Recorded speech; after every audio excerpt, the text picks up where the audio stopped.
Muy bien, jóvenes, buenas tardes. El día de hoy vamos a revisar el catálogo de los derechos humanos. Ya vimos cómo se fueron generando algunos principios y algunos derechos que inclusive el día de hoy nos siguen rigiendo. Vimos cuál fue su proceso histórico de creación. Sin embargo, existe una forma de clasificarlos.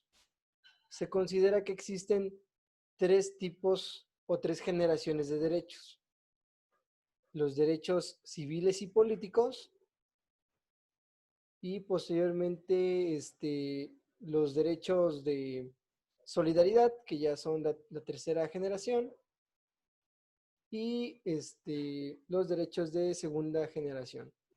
Vamos a proceder ahorita a ver una diapositiva en la cual vamos a poder obtener el conocimiento necesario para poder determinar cuáles y cuáles derechos humanos seguimos nosotros teniendo y de qué generación pertenece. Y también vamos a saber quiénes son los tenedores de esos derechos y quiénes serán los sujetos obligados de cumplir esos derechos. De la misma forma, veremos nuestro sistema jurídico que nos rige y cómo el 10 de junio del 2011 se llevó a cabo una reforma integral a la Constitución que derivó en el texto actual del artículo primero constitucional, que constituye en nuestro sistema jurídico la protección más amplia en materia de derechos humanos, puesto que eleva a rango constitucional los tratados internacionales en esa materia. Bueno, entonces vamos a dar inicio.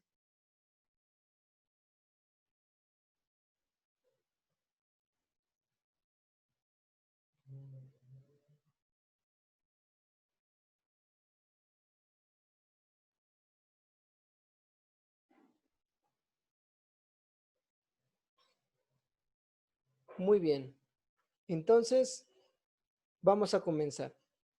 Derechos humanos y sus generaciones.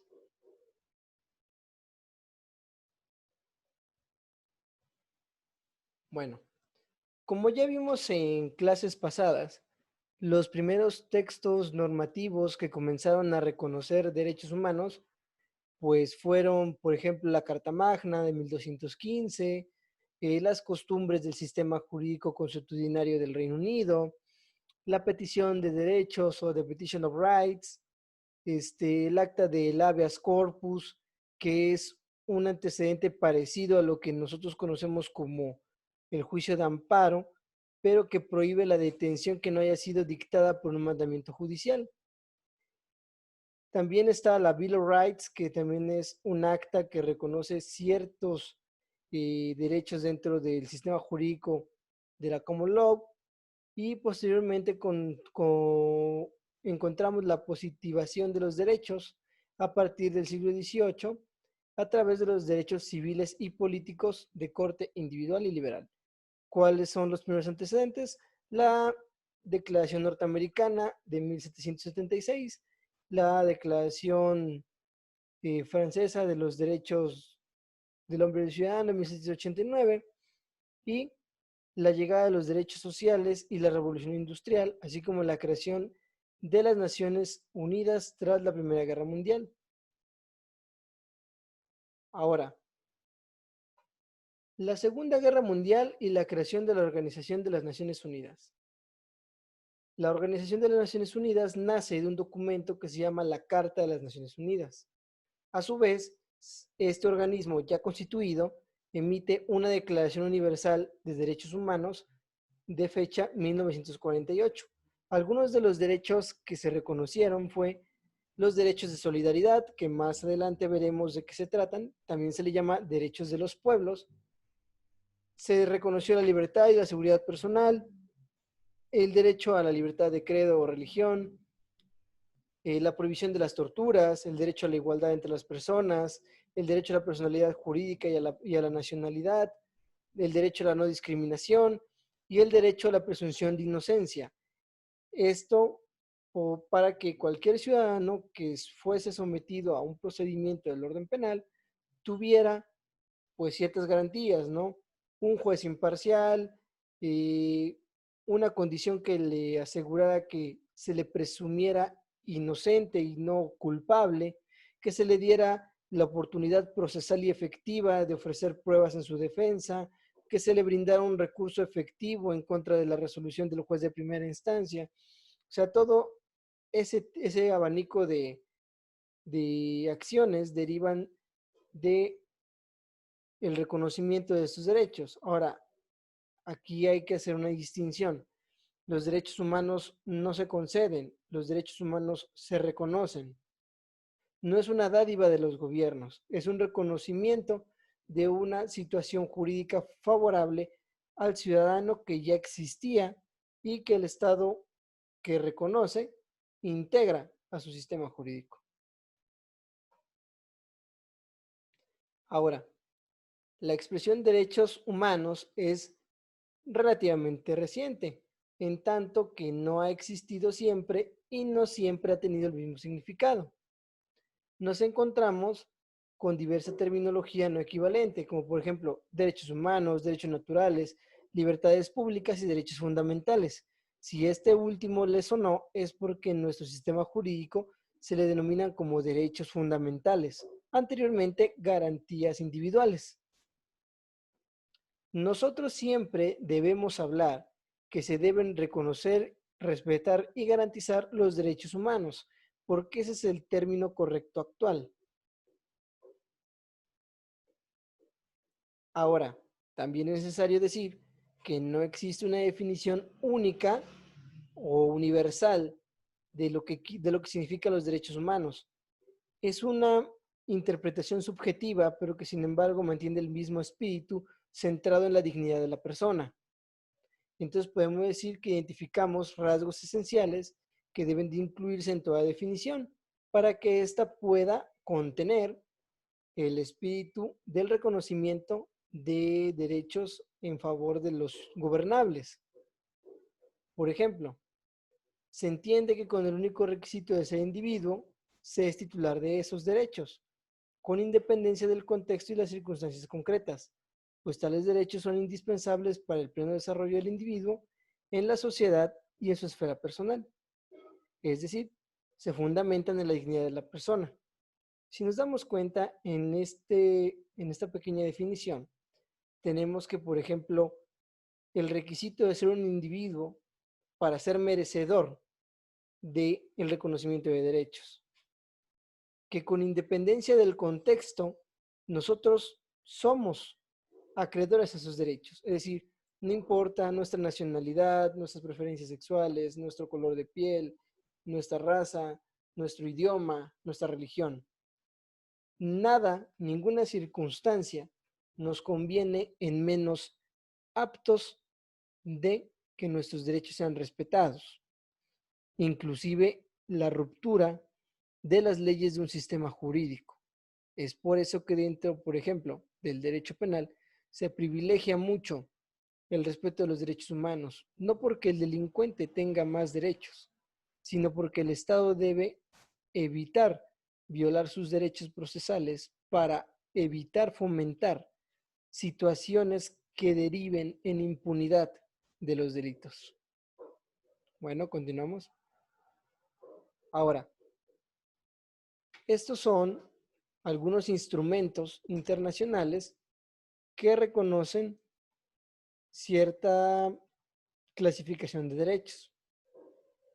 Por ejemplo, la Declaración de Derechos del Buen Pueblo de Virginia de 1776, la Declaración de Derechos Humanos de 1948, la independencia de los Estados Unidos de América y, desgraciadamente, la Primera y la Segunda Guerra Mundial, la Constitución Española, refiriéndose a la Constitución de Cádiz, la Revolución Francesa, la Declaración de los Derechos del Hombre y del Ciudadano, entre otros instrumentos.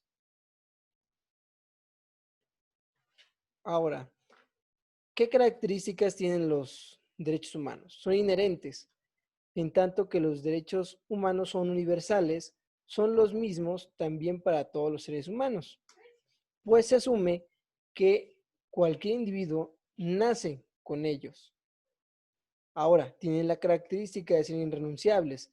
No podemos renunciar a nuestros derechos. La posibilidad de renunciar a los derechos extrañaría, pues abriría la puerta a que el Estado o alguna autoridad pudiera violentarnos de alguna forma sin ningún tipo de consecuencia por el simple hecho de que se renunció a un derecho. Son inalienables. ¿Qué quiere decir? No pueden ser transferidos a otra persona. La persona no puede ejercitar sobre ellos ningún acto que impida su ejercicio, así como tampoco puede transferir la titularidad a terceros. Tenemos también que son imprescriptibles, es decir, se poseen para siempre, no poseen una temporalidad de vigencia, tampoco se pierden por el transcurso del tiempo ni por la falta de su ejercicio. También encontramos que son progresivos, es decir, evolucionan junto con la sociedad, evolucionan con la historia y conforme a las situaciones sociales, atendiendo las necesidades que se consideran básicas en ese momento temporal. También el ser progresivo quiere decir que no se puede dar marcha atrás en materia de derechos humanos. Si se logró reconocer un tipo específico de derecho, un Estado no puede posteriormente legislar para desconocerlo. No se puede dar marcha atrás a condiciones benéficas de los ciudadanos. También encontramos que son indivisibles e interdependientes. Debe prestarse la misma atención y consideración a la aplicación, promoción y protección tanto de los derechos civiles y políticos como de los derechos económicos, sociales y culturales. ¿Por qué? Porque existe conexidad entre ellos. También encontramos que los derechos humanos no tienen jerarquía entre sí y no se permite poner unos encima de otros ni tampoco sacrificar unos en menoscabo de otros. Es decir, todos los derechos humanos mantienen un mismo orden jerárquico y tienen un mismo valor. No podemos, por ejemplo, eliminar el derecho a la salud en beneficio del derecho a la nacionalidad, porque sería además un acto cruel, obligar a una persona a renunciar a su nacionalidad para obtener salud o cualquier situación parecida. Ahora, la comunidad internacional debe tratar los derechos humanos en forma global y dándoles a todos el mismo peso. Esto obliga a los estados a legislar sus ordenamientos jurídicos para adaptarlos para que a nivel mundial haya una cierta cartilla de derechos comunes reconocidos por todos los estados, de tal manera que si una persona que se mueva entre fronteras internacionales no encuentre impedidos sus derechos fundamentales por razones territoriales o de fronteras. También encontramos que son absolutos. Y si algo es absoluto, significa que no debe de tener ningún tipo de restricción. Por lo tanto, podemos afirmar que no hay derechos ilimitados. Pero ¿por qué no podemos decir que hay derechos ilimitados si acabamos de decir que no hay restricción en los derechos? Pues por la misma razón de que los derechos no tienen ninguna restricción y que son absolutos, la única forma de limitar un derecho es otro derecho. Entonces, generalmente, la única limitante a un derecho es el derecho de otra persona o el derecho al orden público. ¿Por qué? Porque son elementos similares, igualmente absolutos e igualmente eh, y, y restrictivos. Pero sí debe haber ciertas limitantes entre estos tipos de derechos, debido a que, por ejemplo, recuerden que no podemos privilegiar un derecho en menoscabo de otro. Entonces, mi derecho no puede pasar por encima del derecho de otra persona. Entonces, ahí es donde se activa este tipo de excepciones y entonces mi derecho se verá limitado por el derecho que tiene la otra persona. Ahora, vamos a ver la clasificación de los derechos humanos. Como comentábamos, son tres generaciones. En la primera generación encontramos los derechos civiles y políticos. En la segunda generación encontramos los derechos económicos, sociales y culturales. Y en la tercera generación, los derechos de solidaridad o también llamados derechos de los pueblos. Y algunos tratadistas de derechos humanos establecen que ya hay una cuarta generación de derechos humanos, que es el derecho de las minorías. Ahora, derechos de primera generación. Los derechos de primera generación, como su nombre lo establece, fueron el primer tipo de derecho reconocido. Generalmente hace referencia a los derechos de ciudadanía, voto, votar y ser votado que tienen los ciudadanos. Fueron los primeros derechos por los que se luchó, por los que hubo revoluciones, por los que hubo luchas interminables. Es por eso que la titularidad es individual. Siempre es una persona la que aparece como un sujeto de un derecho, a quien le corresponde el ejercicio y disfrute de ese derecho. También los derechos de primera generación establecen frenos y límites a las actuaciones del Estado, es decir, son los derechos de autonomía. Si lo queremos trasladar a un orden nacional, podemos encontrar un buen ejemplo en el federalismo, en donde encontramos estados libres y soberanos que tienen eh, cierta autonomía dentro de sus territorios. También encontramos en un tercer sitio que el Estado no tiene que proporcionar estos derechos, sino permitir que se ejerzan. Volvíamos al comentario anterior. El Estado no crea los derechos, no los regala, no es una dádiva. Los derechos ya existen, solamente se reconoce la vigencia de ese derecho dentro del ordenamiento jurídico de un país. También podemos decir que es imprescindible para que cada ser humano pueda alcanzar los objetivos y fines que persiga. ¿Por qué? Porque establecen estos derechos básicos la satisfacción de los gobernables de participar libremente en la vida pública de su estado.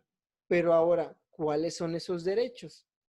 Bien, por ejemplo, tenemos el derecho a la libertad de tránsito, que es una libertad fundamental.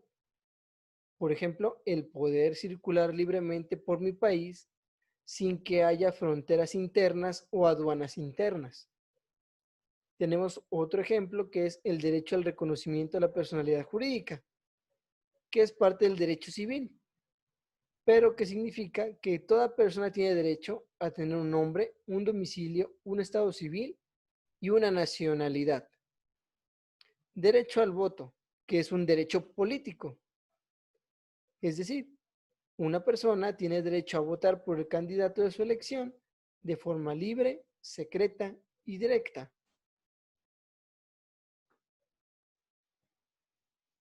Derechos de segunda generación son los económicos, sociales y culturales. Son derechos colectivos, es decir, en este caso, el titularidad de estos derechos no es un individuo, sino un grupo de individuos, considerado, sino al ser humano como colectivo necesitado de protección. Ahora, los derechos sociales tienden a requerir la intervención del Estado.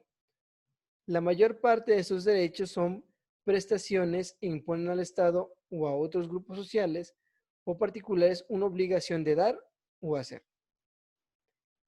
El valor de estos derechos es la igualdad, que es uno de los principios de los derechos humanos, que todos los humanos son iguales e igualmente dignos de ser protegidos.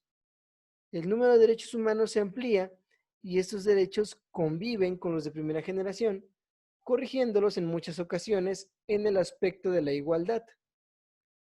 Ahora, generalmente son derechos programáticos, que quiere decir que conforme el avance de la progresividad social se van convirtiendo en agendas para reconocerse y se van haciendo programas para su pleno ejercicio de los gobernables. Ahora, ¿cuáles son algunos ejemplos de esto? Bien, pues el derecho a un salario justo, que es un derecho económico. Es decir, una persona tiene derecho a recibir un salario que sea suficiente para mantener un nivel de vida adecuado. También encontraremos el derecho a libertad de expresión, que es un derecho social. Yo tengo derecho a formar organizaciones liberales o cualquier tipo de asociación, siempre y cuando sea dentro de los aspectos legales del Estado, y el Estado no tendrá por qué reprimirme por aquello. También derecho a tomar parte libremente en la vida cultural, que es un derecho cultural por lógica.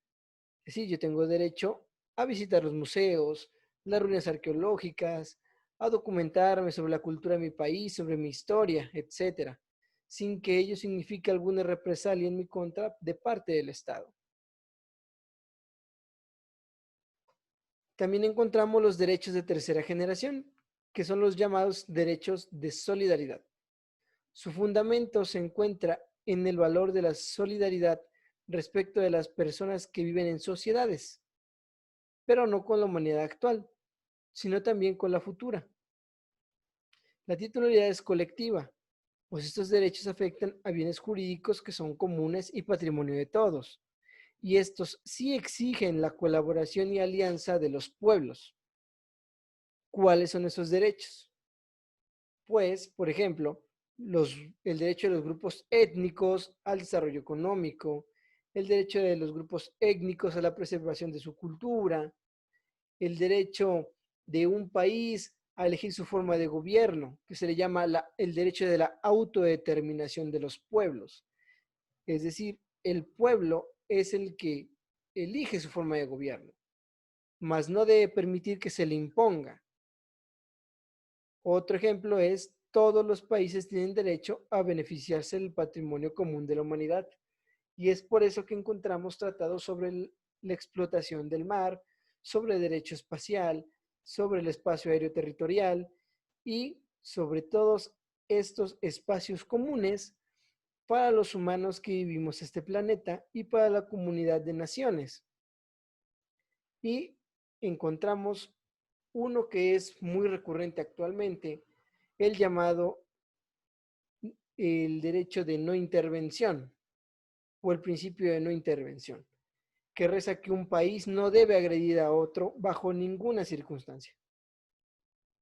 Este último es el principio de un sistema ordenado de funciones cuyo único objetivo es lograr la resolución pacífica de los conflictos sin que ello tenga que derivar en un conflicto armado.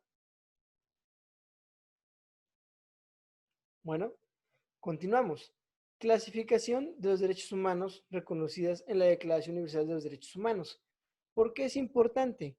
Porque la Declaración Universal de los Derechos Humanos ha sido ratificada por la mayoría de los países de la comunidad internacional, incluido México. Entonces, conforme al texto de nuestro actual artículo primero, estos derechos también no son comunes a nosotros y podemos invocarlos. Por ejemplo, en el aspecto de los derechos civiles y políticos que se encuentran en sus artículos del 3 al 21, los derechos económicos, sociales y culturales que se encuentran del 22 al 27. El artículo 28 hace referencia a que se establezca un orden social internacional en el que los derechos y libertades proclamados se hagan plenamente efectivos. También encontramos que, por ejemplo, los artículos 29 y 30 establecen los deberes que tiene toda persona al respecto de su comunidad para asegurar su reconocimiento y el disfrute de los derechos y libertades de todos.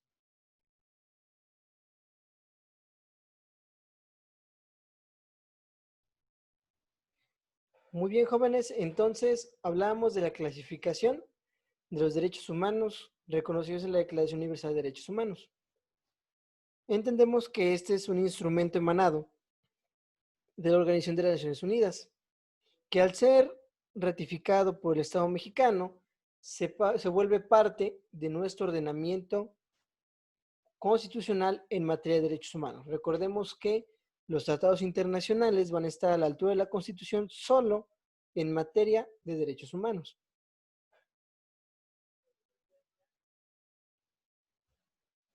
Bueno, ahora hablemos sobre quién es el titular de los derechos humanos. Bueno, en primer lugar hablemos de quién está obligado a cumplir esos derechos. Los derechos humanos afectan a la colectividad e imponen obligaciones a los estados y a los individuos. Es decir, ¿quién es el sujeto obligado? El Estado. Y por consiguiente, aquel individuo que presida el Estado. Ahora, ¿quién es el titular del derecho? Pues todos los seres humanos son sujetos de derechos. Muchos derechos se condicionan a la posesión de ciertas cualidades. Por ejemplo, la nacionalidad o la mayoría de edad. Y ciertos sujetos se encuentran especialmente protegidos. Por ejemplo, las mujeres, las personas con discapacidad, los adultos mayores o la infancia. Sobre estos últimos existe un principio que se le denomina el interés superior de la niñez, en el cual se deberá hacer una ponderación para poder proteger los derechos de la infancia cuando existan situaciones que pudieran poner en peligro el goce y el libre desarrollo de los niños en un estado. Ahora, ya hablando un poco de el ordenamiento nacional, hablemos de la reforma constitucional del 10 de junio del 2011. Ahora, la reforma constitucional de derechos humanos del 2011 tuvo como objetivo el crear una nueva cultura de derechos humanos, poniendo en el centro a la dignidad de las personas, así como es la tendencia a nivel internacional de centrar todo el aparato de derechos humanos en que la persona es digna de protección. Ahora, ¿cuáles fueron los principales cambios de la reforma? En primer lugar, como ya lo dije hace unos momentos, la incorporación de todos los derechos humanos de los tratados internacionales de los cuales el Estado mexicano es parte como derechos constitucionales. ¿En dónde encontramos esto? Lo repito, dentro del artículo primero de nuestra Constitución.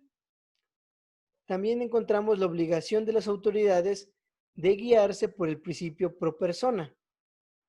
¿Qué es el principio pro persona?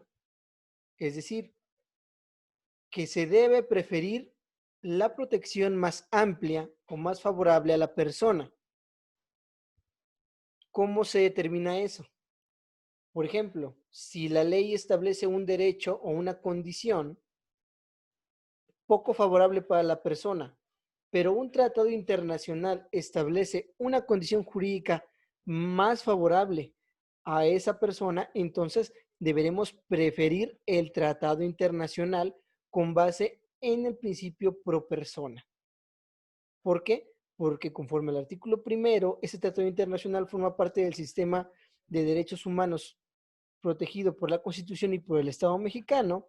Y en segundo lugar, porque representa una situación más benéfica a los intereses de la persona. ¿Sí?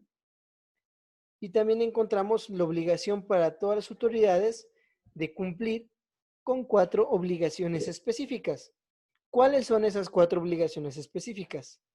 Promover, respetar, proteger y garantizar los derechos humanos. Además, se estableció la obligación de que cuando existe una violación, las autoridades deben investigar, sancionar y reparar dichas violaciones. ¿Cómo se hizo? Se estableció en todas las dependencias de gobierno una autoridad que se llama el órgano interno de control. ¿Qué hace el órgano interno de control? Procurar e investigar cuando haya sanciones, más bien cuando haya violaciones a derechos humanos para emitir una sanción. Sin embargo, en caso de que las autoridades sean omisas, siempre podremos acudir ante las comisiones estatales de derechos humanos para poder hacer que esa violación sea materia de investigación. Bueno, la reforma incluyó también mandatos muy específicos sobre los que se debe de trabajar en todas las dependencias del país. Es decir, en primer lugar, incorporar en la educación a todos los niveles los derechos humanos, hacer prevalecer los derechos humanos en el sistema penitenciario mexicano y colocar los derechos humanos como principio rector de la política exterior del país. Y eso es todo, jóvenes.